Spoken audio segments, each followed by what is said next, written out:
And I'm Mike Pingel. Next to me is the marvelous, wonderful, talented, dancing extraordinaire, Chad Michael Hall. I love men with 3 names. It's just, it's so great. It's so great. Thank you for having me.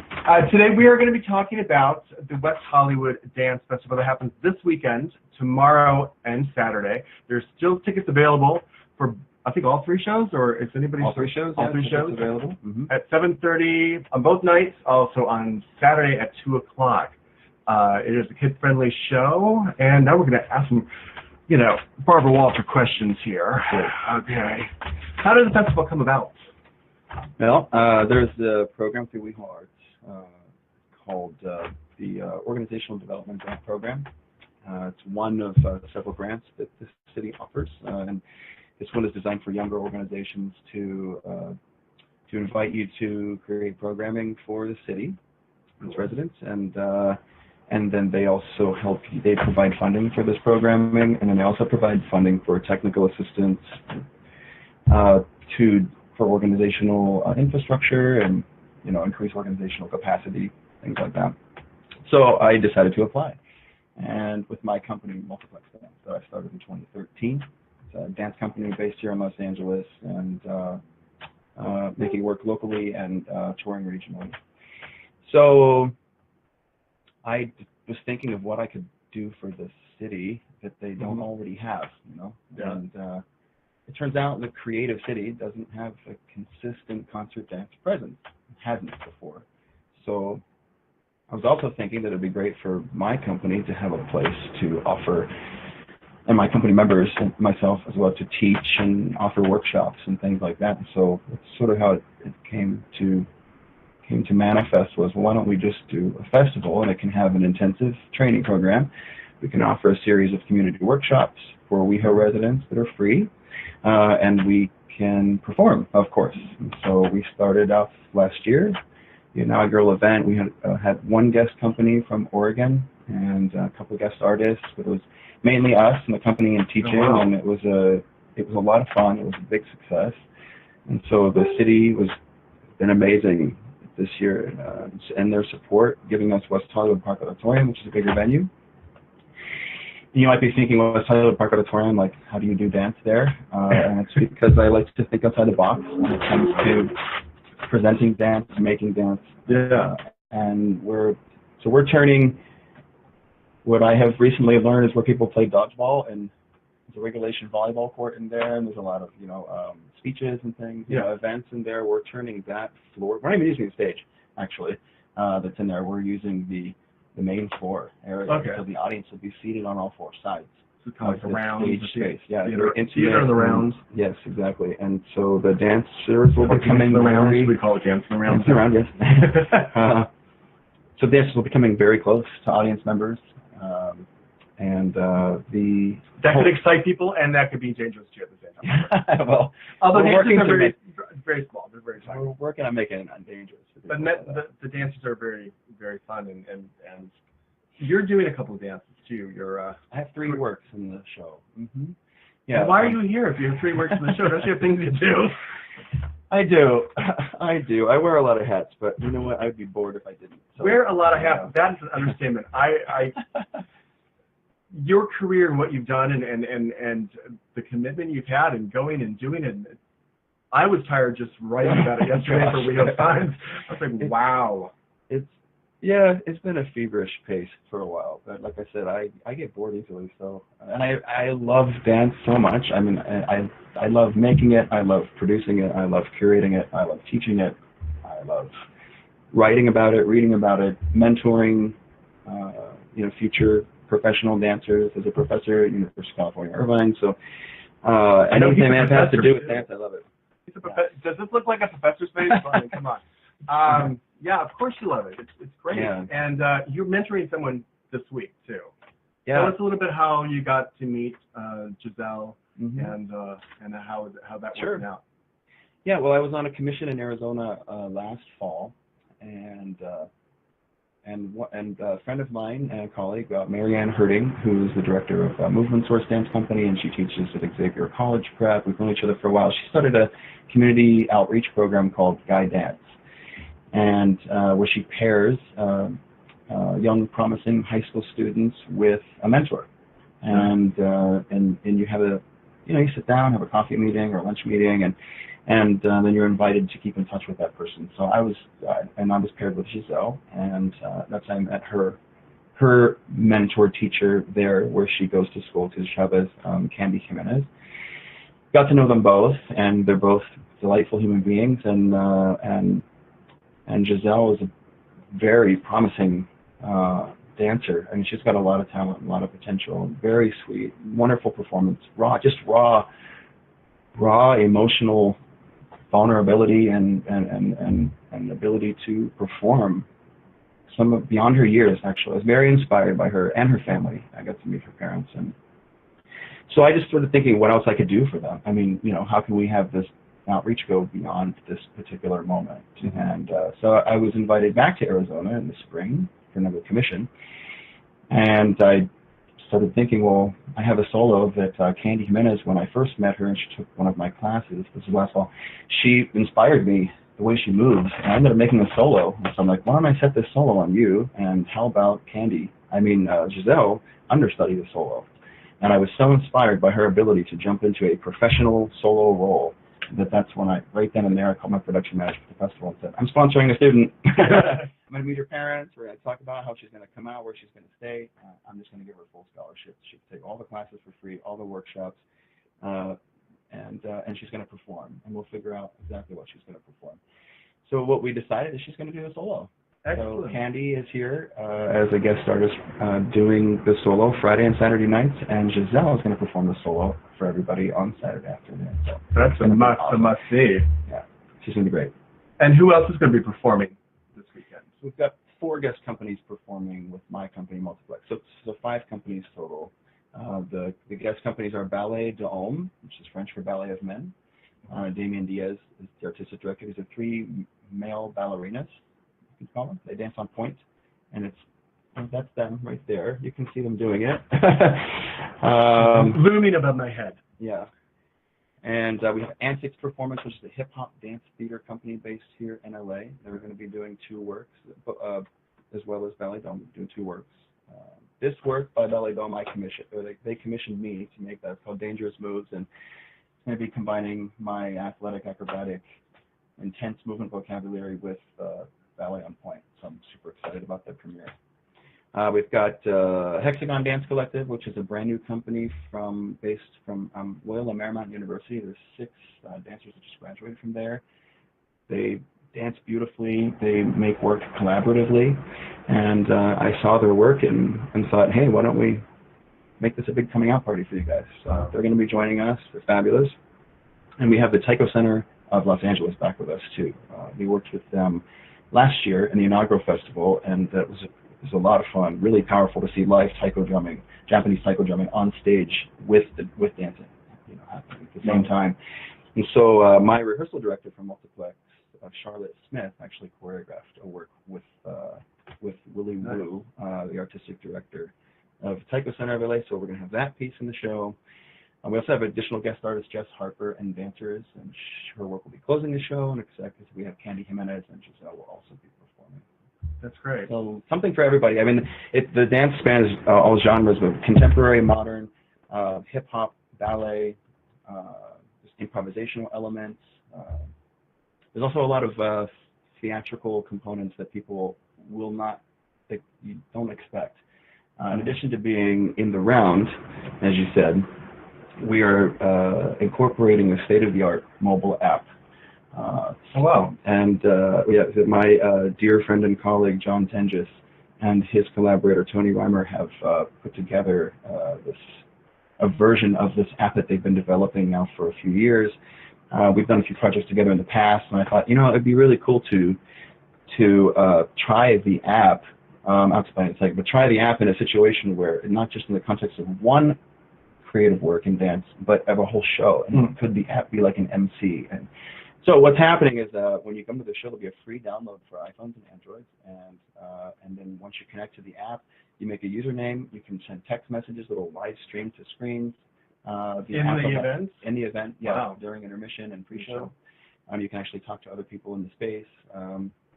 comment on things you see. Take pictures of yourself. I don't know. You can actually. We can take pictures of the action. So we're inviting the audience to use their phones during the performance. So they're kind of usually the taboo of, to get shamed if your phone goes off. Well, we flipped that whole paradigm upside down.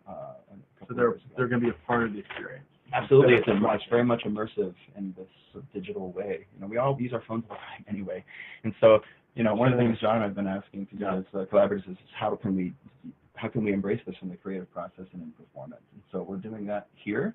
Audience will be able to take pictures of the dances while they're happening, and those pictures will go to a folder where we can create slideshows, and they can see their own photos. We'll upload them to social media, and we're also using the app to deliver a sort of a digital program for this. And so there's lots of focus changes. You'll be looking at your phone, will vibrate and say, pay attention to me. You look down, it'll tell you something. Then the lights come up, you look here, and we've got 2 different projection screens. Wow. It's very immersive, this experience. Come see it. Come see it. It's not your standard proscenium dance performance. It's something really different and something for everybody. And everybody, you also want to let people know that it's open to family. It's a very family-friendly. Yes. Mm-hmm. There's no nudity. There's no profanity in the show. So people can, and in fact, one of the main purposes for our 2 p.m. matinee is we want to provide a space and place for families to bring their kids and not have to try to put them to bed at 11 o'clock at night when they're tumbling and cartwheeling down the hallway, because that tends to be what happens. When my company's toured, little kids tend to get really excited because of the really athletic, acrobatic nature, and they start doing some results down and it's adorable, but except, for us, for the parents, we're like, they're not as happy. What's great about the space that they're going to be this weekend is outside there's a whole park too, so I guess you can have the kids go out and run in the park. That's true. That's a perfect space for them to go out and do that after the matinee. They can I might join them. Jump in the pool. So tell me a little bit about this. I know some insight, but it's a very exciting, extraordinary piece. I can't wait to tell us all about it. Well, I might tell you too much because you got to come see it because it's the premiere after all. But this is another new company. Damien Diaz danced with a very well-known ballet company of all men that do women's roles called Ballet Chocadero. He toured with them for a lot of years, and then recently decided he wanted to put back on his pointe shoes and he wanted to start his own idea artistically, start his own company. Yeah. So I met him in the beginning of the year and at a community event for choreographers, and he asked if I would just come in and watch a rehearsal, and as a new director, I've been there so many years ago, if I had any advice, just kind of consult a little bit. Of course, I was happy to. So at the end of the rehearsal, he goes, "So what do you think?" And I was at the edge of my seat, and I was like, "I want to make a piece on you. That's what I think." And he's like, "Really?" And I'm like, "Yeah." I've always thought it would be really fun to make a pointe work, but I'm not a ballet dancer. I took ballet in college. I enjoy taking ballet class, but I'm not a ballet dancer. My career I made in modern and contemporary dance. Okay.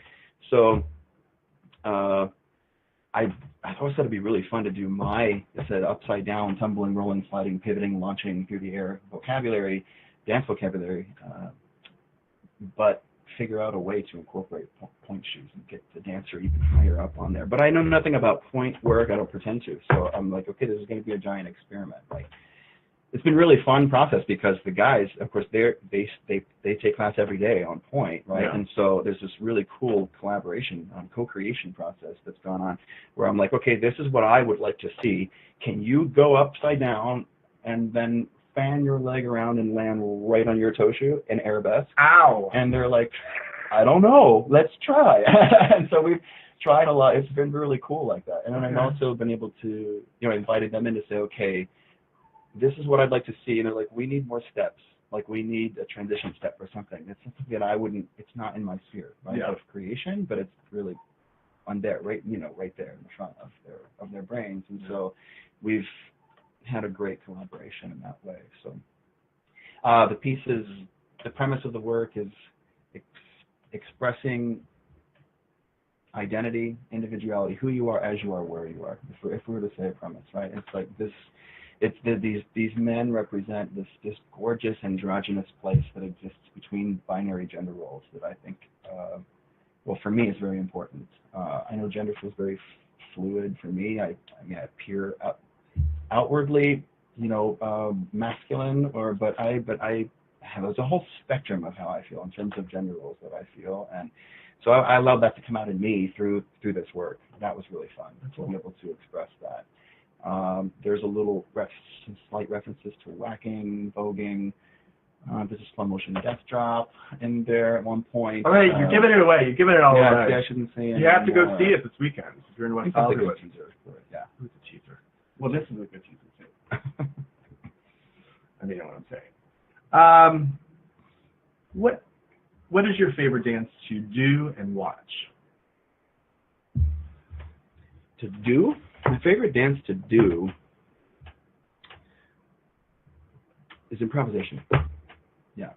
Modern dance improvisation. I love to, recently, in the last couple of years, I was in a wonderful production called The Men Dancers for the Horse's Mouth in New York, Jacob's Pillow in New York City, where the design of the show was you can come with some material prepared or you can improvise the entire thing. So you tell these anecdotal stories. It's a 2-minute story about your career, something about your life. And while you're doing it, there are 3 other men on stage dancing, and they have various tasks to perform in the tradition of postmodernism, where it'd say dance, improv or dance your material, but be influenced as if you're in a wind tunnel or something. And you can take that or you can ignore it, whatever. They have a lot of agency on stage, and so that's really fun for me when I get to go out on stage and have no idea what I'm doing and just make it up as I go. Actually, it feels really great to do that.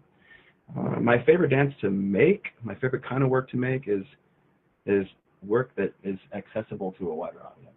Work that expresses a human condition. Work that takes the viewer on a journey, that has a narrative context. Work that is easy to digest. I love to see really abstract, conceptual modern dance. I love that stuff. And it turns out it's not the work that I'm interested in making. I've been so most gratified when I've made a work that reaches somebody, where they'll come up to me after the show and say, I know I've never been to a dance concert before, but I felt so welcome. I felt included. I received something from this work, right? And that, the first time that happened, it was so powerful to me to know that wow, I can do that through this thing that I love, right? And so it became a core value of mine. Nice. Well, before you was a dancer, you were a singer. Wow, you did your research. Yes, I was. Tell us a little about my life. A whole chapter of your life. You're what, 29? Oh, Shantae, you stay. I'm not going to say how old. No, I am. I don't care. I'm 41.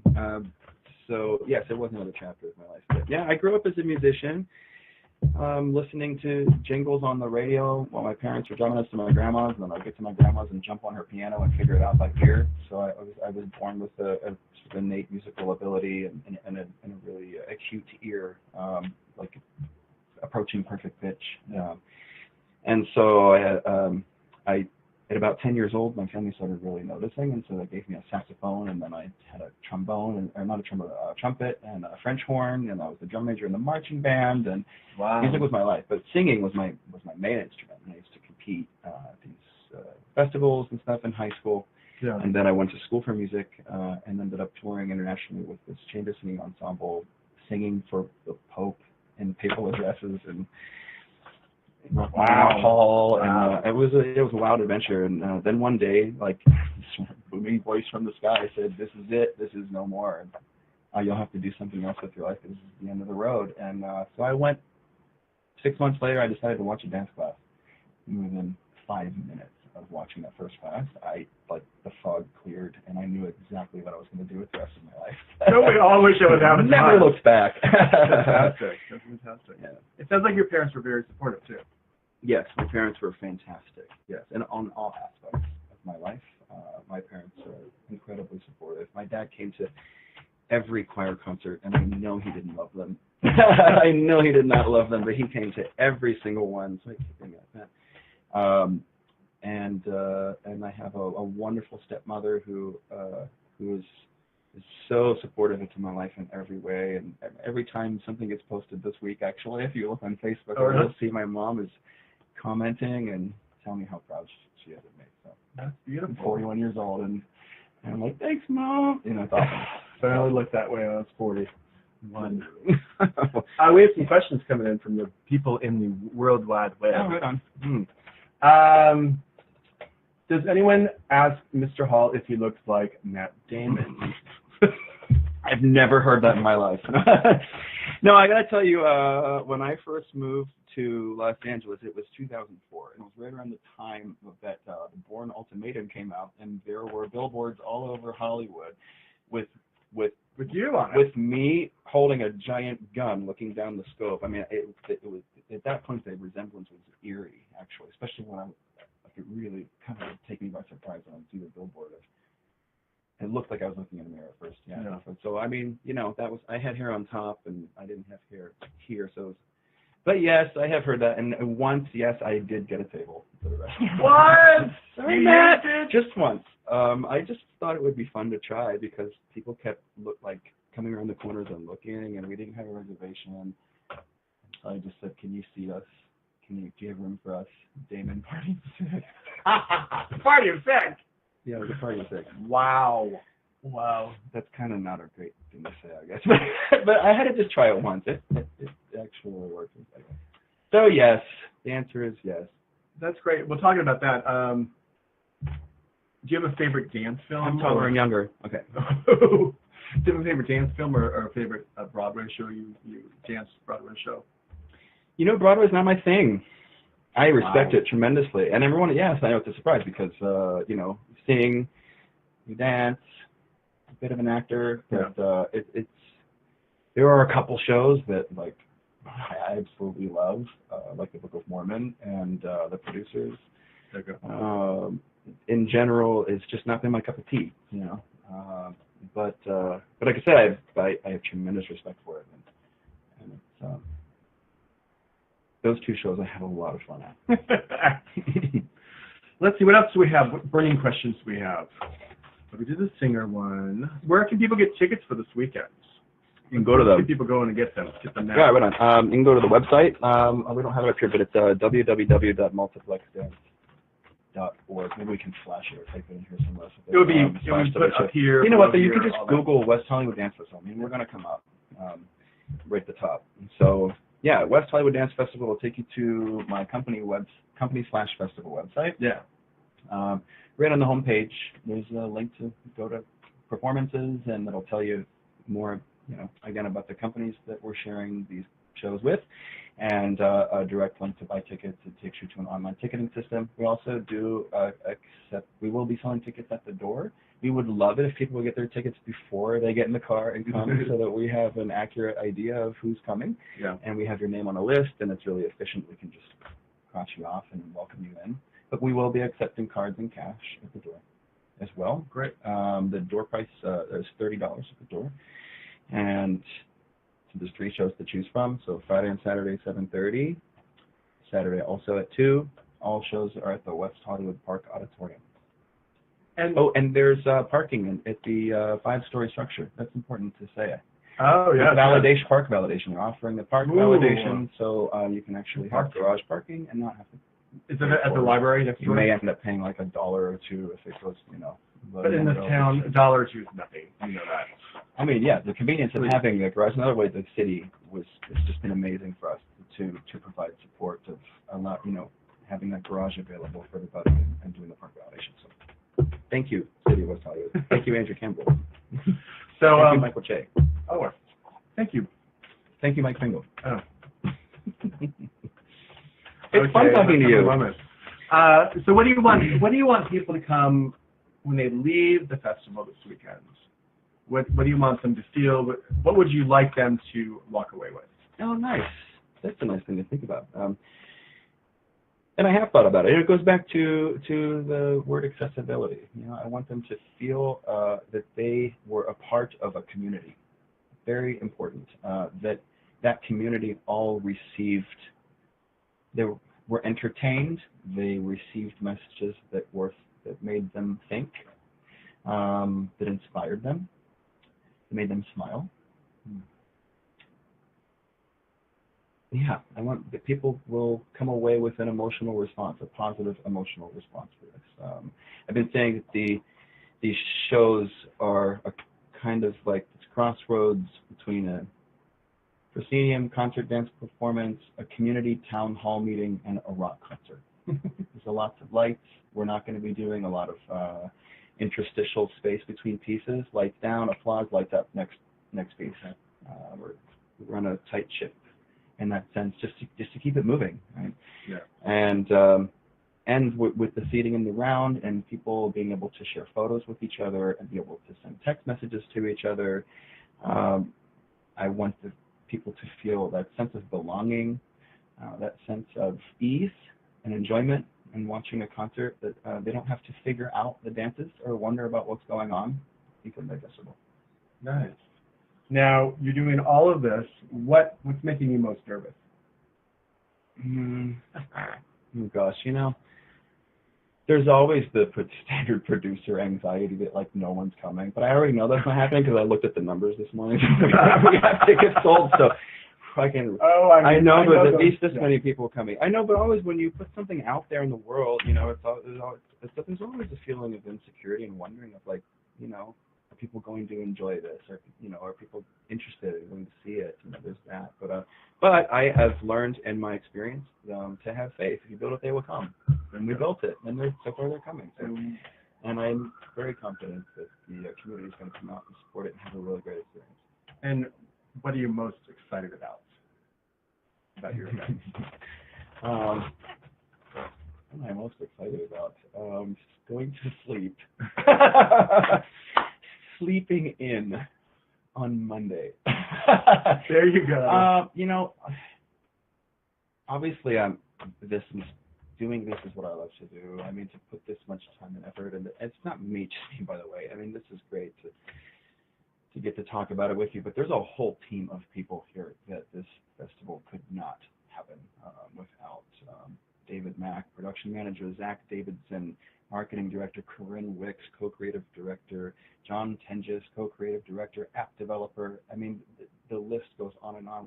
We have a team of 15 people, like they're the major players, getting our stuff out, publicity, marketing. Yeah. There's so much. So yeah, I'm looking forward to sleeping. There you go.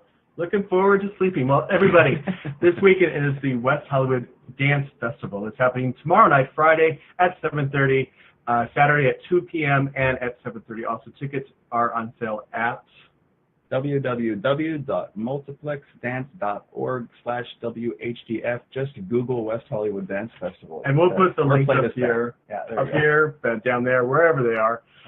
Thank you for coming and watching the show today. Thank you. Thank you. It's for being here. Don't forget, folks, I'm going to be in Palm Springs. If you're going to be there, come see me at Palm Springs Comic-Con, or Comic-Con Palm Springs. I know I schooled on that last week, so I got it wrong. I'll be signing my books, of course, at the Prism comic table. And I will also be on the Wonder Woman panel talking about LGBTQ and its influences on us, and I guess maybe us on them, on Wonder Woman. And, of course, I have to say, Linda Carter's singing too. So, I mean, right on. If you don't come see me, at least come see Linda. Anything else, please leave comments below. Share this with all your friends. Come to the dance this weekend, and we will see you next time. Thanks for watching, and be good to everybody. Remember that. It's crazy out there right now.